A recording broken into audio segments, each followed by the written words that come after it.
enjoy your holiday and also complete your homeworks very carefully.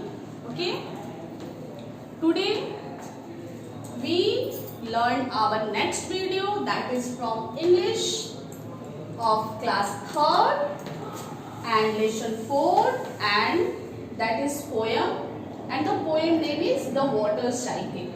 Okay, you know water cycle? Some students are know, but many students didn't know that what is a water cycle.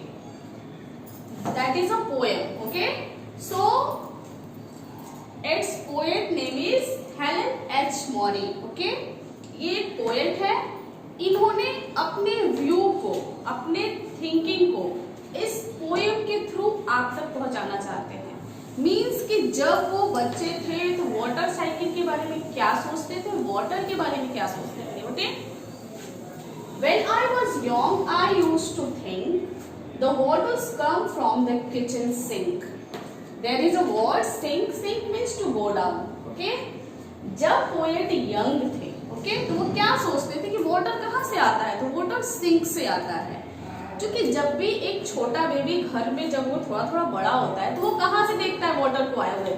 जब भी वो sink का नल को, tap को खोलता है, उधर से वाटर गिरता है. तो आप बच्चे को पूछोगे कि बेटा मम कहाँ मिलेगा, वाटर कहाँ मिलेगा, पानी कहाँ मिलोगे, तो वो सिंक की तरफ आपको एरो दिखाएगा, अपनी उंगली को दिखाएगा. तो जब इसी टाइप जब ये पोएट जब छोटे थे, यंग, तो वो क्या सोचते थे, क्योंकि वो यंग थे, बचपन से उन्होंने यही देखा कि वाटर कहाँ से गिरता है, तो सिंक से गिरता है. तो वो सोचते थे कि वाटर हमेशा, जो वाटर है वो कहाँ से आता है, तो किचन सिंक से वाटर आता है. ठीक है, next. But now I am older and I know that waters come from rain and the snow. Here is a word snow, white piece of frozen waters that falls from the sky in the cold weather. Snow का मतलब होता है छोटा छोटा बर्फ, जो बर्फीला जगह होता है वहां पे बर्फ की बारिश होती है, वही है स्नो. तो जब पोएट यंग थे तो वो सोचते थे कि वाटर जो है वो किचन के सिंक से आता है. लेकिन जब वो ओल्डर हुए, थोड़े बड़े हुए, जब उनको समझ में आने लगा तो वो सोचे कि वाटर जो है वो बारिश से या फिर जो बर्फ की बारिश होती है वहां से आता है. Okay, next. It stayed here riding in the sky in clouds above our world so high, and when it falls it flow along and slaps out a watery song. Slaps एक words है, इसका मतलब होता है to fall, to make liquid fall noisily. जब भी बारिश होने वाली होती है तो ऊपर स्काई में क्लाउड जो है उनका कलर चेंज होता है. स्काई ब्लू से वो डार्क कलर में चेंज हो जाते हैं और बिल्कुल काले काले ब्राउन टाइप के स्काई दिखने लगता है. तो हमें ये फील होता है कि अब बारिश होने वाली है, अब रेन होने वाली है. It is raining. ओके, मतलब कि जब जो हेलन एच मॉरी जब यंग थे तो वो सोचते थे कि वाटर जो है वो किचन सिंक से आता है. जब ओल्डर हुए तो उन्हें पता चला कि रेन और स्नो से आता है, और थोड़े और बड़े हुए तो उन्हें पता चला कि जो वाटर रेन के थ्रू अर्थ पे आता है फिर वो इवापोरेट होता है, फिर वो स्काई में जाता है, फिर वो बादल बनाता है, क्लाउड बनाता है. ठीक है, और वो जब हेवी हो जाते हैं, ठीक है, तो वो रेन के थ्रू अर्थ पे आते हैं और फिर रेन होती है और फिर बारिश होती है. Okay, now next. As each raindrop is joined by more and rush to the ocean shore, or to lake of broken a stream from which it rises just like steam. But while it's down here, what do you think? Some does go to the kitchen sink. इस para के पहले हमने पढ़ा कि water जब cloud पे बादल आ जाते हैं तो बारिश होती है, और बारिश ऐसे ही नहीं होती है, बारिश के होने का भी एक, बारिश जब होती है तो एक साउंड आता है. वो साउंड को इस पोएट ने क्या कहा है, यहाँ वाटरी सॉन्ग कहा है. जब अर्थ जब स्काई से क्लाउड, जब बारिश बरसती है अर्थ पे जब पड़ता है तो वहां स्लैप मतलब कि छप छप की आवाज आती है और एक सॉन्ग भी आपको सुनाई देगा। कभी आपने ऑब्जर्व नहीं किया हो तो नेक्स्ट टाइम आप जरूर ऑब्जर्व कीजिएगा। और यहाँ पे जब बारिश धीमी होती है यानी एक रेन ड्रॉप अर्थ पे पड़ता है तो जो सॉन्ग सुनाई देता है वो थोड़ा स्लो रहता है।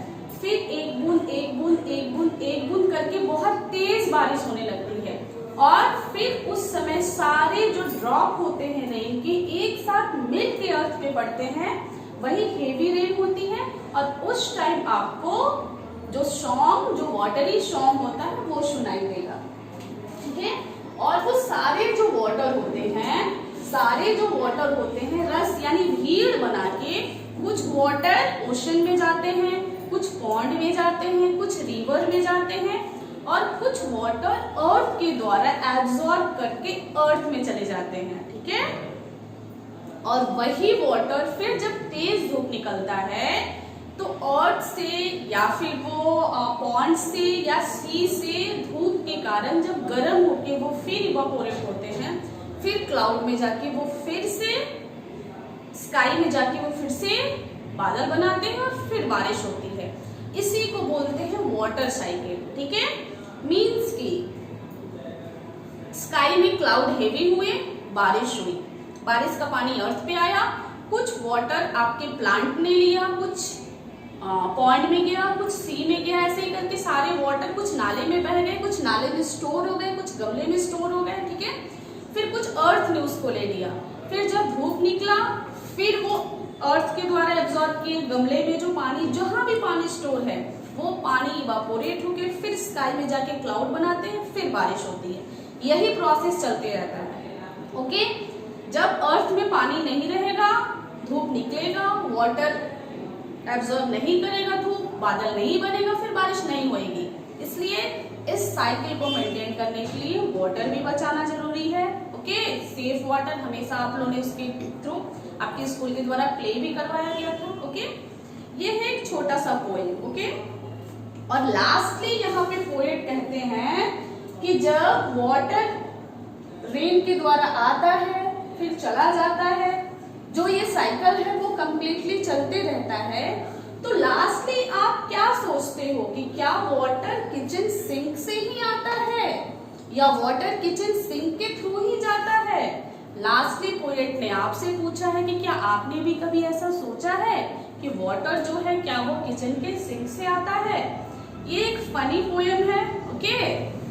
जैसे कि जब हम लोग क्लास में पढ़ते तो शायद और मजा आता, ओके। क्योंकि हमने बहुत सारे बच्चे हैं क्लास में, सबसे पूछता कि वाटर कहाँ से आता है, तो सबका अगर क्लास में 40 स्टूडेंट है 40 का अलग अलग व्यू आता कि कोई बोलता टैप से आता है, कोई बोलता नल से आता है, कोई बोलता कल से आता है, कोई बोलता बकेट से आता है, सबका अलग अलग थॉट होता। फिर क्लास में हम लोग बहुत एंजॉय करते हैं। बट ये कोरोना बहुत कुछ लेके जा रहा है, बहुत सारे एंजॉयमेंट खत्म हो जा रहा है, इतनी लंबी छुट्टी है फिर भी हम कहीं घूमने नहीं जा सकते हैं, ओके। क्योंकि हर जगह से इंस्ट्रक्शन मिल रहा है, be safe, be stay at home, okay. ये लाइन तो आपको भी याद हो गया होगा, लेसन तो याद होता नहीं है बट ये चीज सुनते सुनते जरूर याद कर लिए होंगे आप लोग, ओके। ये लेसन आपका एक छोटा सा पोयम था, ये कंप्लीट हुआ, इसका पीडीएफ आपको भेजा जा चुका है। कॉपी में कंप्लीट करिए, याद करिए, पढ़िए, मजे करिए, मैंगो का एंजॉय लीजिए, लीची का एंजॉय लीजिए and be safe, okay. Thank you.